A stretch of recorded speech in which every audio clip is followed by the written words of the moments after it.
பாதிக்கப்பட்ட மக்களுக்கு 3,00,000 ரூபாய் மதிப்பிலான பொருட்களை வழங்கிய சாம்பவிகா பள்ளி.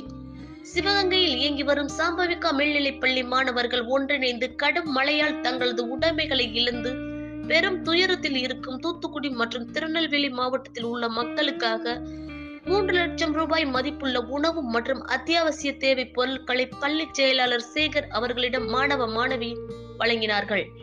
தானாக முன்வந்து தங்களால் இயன்ற உதவிகளை வழங்கிய மாணவர்களின் இந்த செயலை பள்ளி செயலாளர் பாராட்டி அவர்கள் வழங்கிய நிவாரணப் பொருட்களை சிவகங்கை மாவட்ட ஆட்சித்தலைவர் ஆசா அஜித் அவர்களிடம் ஒப்படைக்கப்பட்டது.